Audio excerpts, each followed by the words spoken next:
I wanted to ask you boys, Arsenal, Calafiori, interesting transfer. And I'll tell you why it's an interesting transfer, a transfer for me, potential transfer, is it would prove that you don't just write off foreign media because they're not a fashionable journalist, because the Italian press has been talking about this for over a week now, that Arsenal have got a genuine interest and they're looking at him. Sports Witness reported this morning that a monster offer has been proposed. You've now had Fabrizio not say that the deal is, not say that an offer has gone in, but Fabrizio has said, and I want to make sure I'm quoting him correctly here. I think I bookmark it. I think he said something along the lines of the paths, Damasio, sorry, said the paths of Ricardo, Calafiori and Arsenal are getting closer and closer. And Fabrizio said, and I want to make sure I read out what he stated to be correct. So apologies, gents. I thought I had it bookmarked, but I didn't. So now I've got to search it and wait for it to load, and my computer's running slowly.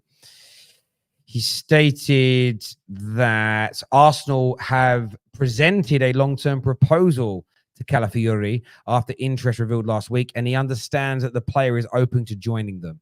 So this is sort of, a lot of people wrote this off maybe 4 or 5 days ago. No chance, Arsenal not involved. It's just paper talk. Now Fabrizio sort of confirms a similar story from this morning, that an offer has been made and that the player is open to joining Arsenal. Obviously, you watch a lot of Serie A as an Inter fan, Mo. What do you make of this as a piece of business potentially for Arsenal? Let's ask the Italian. Great. It's a great. Okay, so it's a great signing, but I don't think the player should go to Arsenal. I actually don't think the player should go to Arsenal. I think he should go to Liverpool. I get that Arsenal are trying to build from a player's perspective. From Arsenal perspective, I salute Arsenal. I clap. I say brilliant. If you can get this over the line, brilliant business. This is how you build a winning team. But from a player's perspective, I think he wouldn't start for Arsenal with Timber, Gabriel, Saliba, and Ben White. And I get what people are saying, that, oh my God, we're trying to build a team. For Arsenal, it's great. The fans should be very happy that the club is moving in the right direction. And I'm not trying to be controversial. I said that yesterday. I said Liverpool should be all over this deal. He goes to Liverpool. He allows them to play 3 at the back. If Konate is injured, Van Dijk moves to the right side, which is he can do. We've seen it at the Euros. He can do it. And Calafiori plays at the left center back. I actually, to be honest, I am thinking if this slipping from underneath Michael Edwards' hands, people should start asking questions. If the wages that are reported and that if this slips, already slipped. If this slips under Michael Edwards' hands and he goes to Arsenal, Michael Edwards questions should be asked. And I'm not going to turn this into a Liverpool thing. For Arsenal, he's a brilliant signing. Can play left center back, can play left back.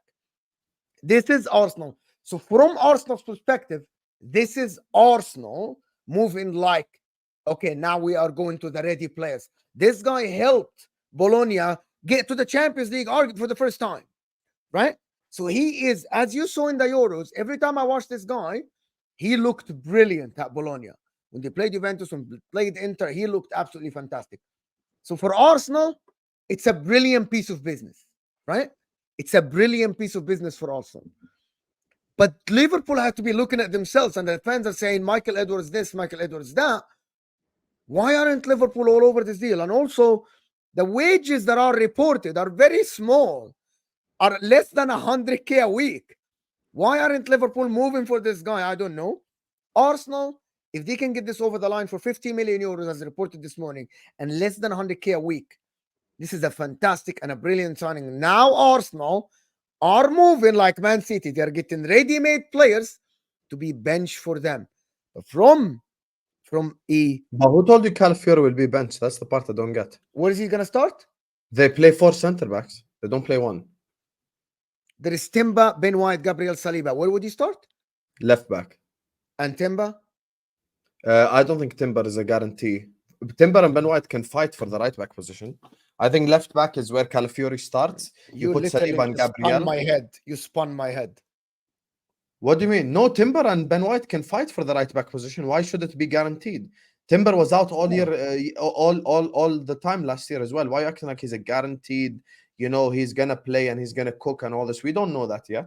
We have to see that first for us to talk about it. I thought Timber, when he came in the last part of the season, he played as a left back, and Ben White is the starting player for the right back. He already and now Ben White.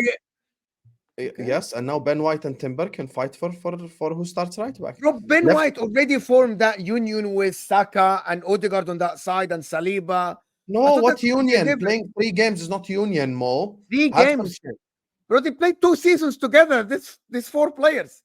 Saliba, Who's- Ben White, Odegaard, Saka has been played on that right side for the past 2 seasons together. Oh, you're talking about the right side. No, that's Yeah. not my point. I'm not saying Ben What White is should your be point? dropped.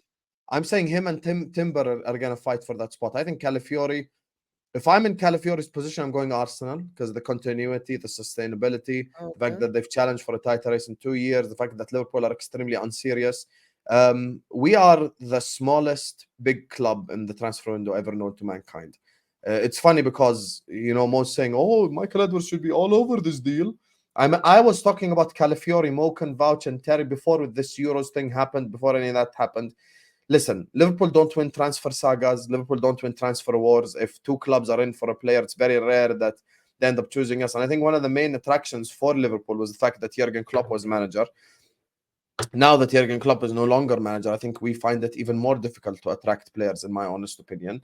So I think, look, it makes sense for Arsenal, it makes sense for Liverpool. He would definitely start for us, and he would he guaranteed starter for us versus might face competition at Arsenal, but over at Liverpool, guaranteed starter.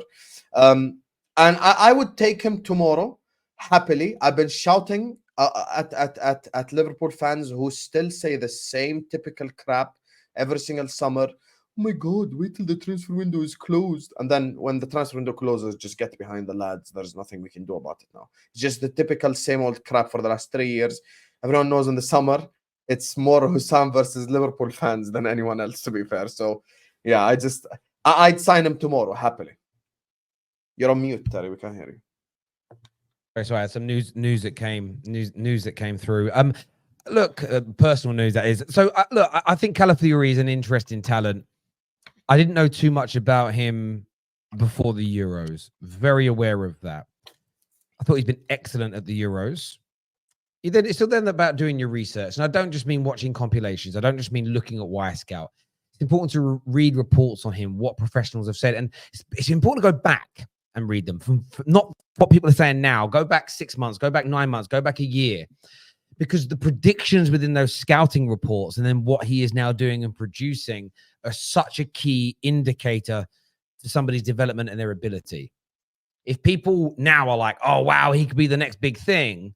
So, okay, what were you writing about him a few months ago? Nothing. There's the first article you've done on him. You can't even watch him enough. If there's someone out there, if you go and find a scouting report where someone's spoken about him 3 years ago, spoken about him 9 months ago, and spoken about him again now, and they all interconnect, and you can see the growth of the player. There's so much about him that I've read, so much about him that is excellent, but it is ability at the moment. Of course, there is some delivery within that, but it's about what he can be. I think that he's a very good signing for Arsenal from the perspective of what he could become. I also like the fact that he has the ceiling and the ability to really challenge Saliba, to really challenge Gabriel, to go into a left-back position if it's needed. And you will get Arsenal fans that say you can't break up the best centre-back pairing in the league. And I get that as a general base rule. First game of the season, you can't just be changing it round. But let's just say that Gabriel pulls his hand, ruptures his hamstring. First game of the season is out for 2 months. Someone like Calafiori coming in, he has the ability not only to play well, but to develop. And then Gabriel could come back and not be able to get back into the team. Now, as a club, that's where you should want your squad to be. You should want it to be in a position where the guy that's the sub could come in and maintain a first team position and keep out the guy that you now see as the star. That is where Man City are. That is where the Real Madrids and the Barca's, the Man Uniteds, the Liverpools at their peak. That's what they had. The Milans, what they had. And I think that exactly. So from my point of view, I think this is a really interesting signing. I think that there is, again, this isn't someone who's ready-made, and not every signing should be. Not every signing has to be a 28-year-old that's in his pomp right now, because what you might not get from a 28-year-old top-class centre-back is someone who's willing to play second fiddle to begin with. But someone like Calafiori may see it as an option. My only worry for him is that he is leaving Italy too early. So if I was advising him, it would be, I know he's a little bit, was he 21 or am I mistaken? 22, yeah. It's too young, 22. He's a young player. He's a young player. He's young. He's not as young as the 17, 18-year-olds that break through.